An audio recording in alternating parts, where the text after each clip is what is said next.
In a field of lions all chasing the same elusive prize, one lion has risen from the shadows and is about to finally catch his prey. Max Verstappen's impossible 2025 title comeback is almost complete, and he's got one more race to do it. After 24 races, it all comes down to this: a three-way title decider in Abu Dhabi. The first time since 2021 that a championship has gone down to the wire, and we all remember what happened then. Nobody could have expected Verstappen to still be in contention after the summer break, but after making up 92 points on the championship leader in 9 races, the deficit is now down to 12, so it's game on. The title scenario for Verstappen is simple: win in Abu Dhabi with Norris finishing 4th or lower, and he is a 5-time world champion. For Norris, it is also straightforward. Finish anywhere on the podium or ahead of Verstappen and Piastri, and he is a world champion. As for Piastri, it's more complicated, but still possible. He needs to win and have Norris finish 6th or lower in order to become this year's champion.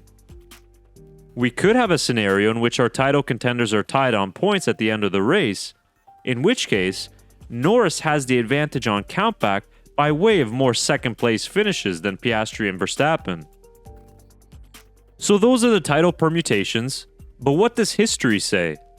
Well, it doesn't say anything good for the championship leader. In the last 5 occasions that at least 3 drivers were in a title-deciding race, the championship leader has never won it. 2010, 2007, 1986, 1983, and 1981 were seasons in which the title went down to the final race and in which the championship leader lost in all of those seasons. In 86, 83, and 81, the driver who entered the final Grand Prix in 2nd place went on to win the championship. Want some more interesting history? 2010 was the last time we had 3 drivers in contention at the final race for the title. That year, the championship was won by Sebastian Vettel, a Red Bull driver who never led the standings until the final race. But wait, there is more. Remember that infamous Kimi Räikkönen 2007 title win where he defeated 2 McLarens who were taking points off of each other? Want to take a guess at Räikkönen's points deficit heading into the final race? Well, if we adjust for the current point system, it was 12 points. Verstappen has a lot of things on his side heading into the Abu Dhabi Grand Prix. He's feeling no pressure, he's been here before, and history is on his side. One thing not on his side is the Yas Marina circuit. This track, with plenty of medium-speed corners, will be ideal for the McLaren and not the RB21. Verstappen said it himself post-Qatar Grand Prix. On pure pace, he doesn't have much of a chance. But as last weekend showed us, sometimes a car's pace doesn't matter when a team blows the strategy. That's what Red Bull will be banking on this weekend. The theme of 2025 has been McLaren allowing Verstappen to hang around in the title fight. Mistakes from their drivers, papaya rules, and other nonsense. So why would that stop now in the final Grand Prix? McLaren have a massive internal headache heading into this weekend. They have the pressure from Verstappen and also a huge dilemma ahead of themselves.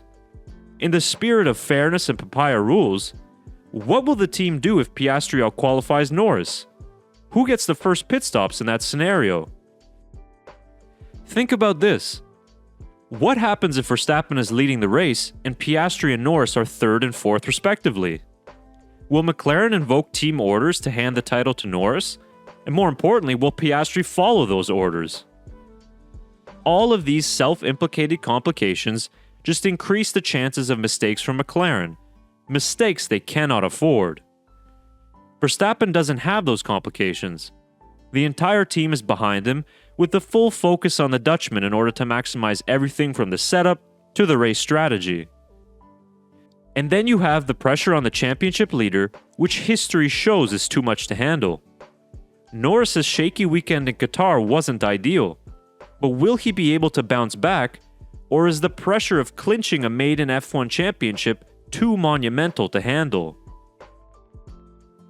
Verstappen will do what he does best this weekend. It's all a question of whether that will be enough. He will need some help in order to win it all, but recent events show that it is more likely than not. Verstappen will end the season with the longest podium streak of any driver at 9 and counting.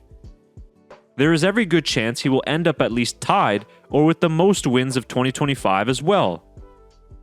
By the time the lights go out on Sunday, he will be reigning champion for 1,456 days.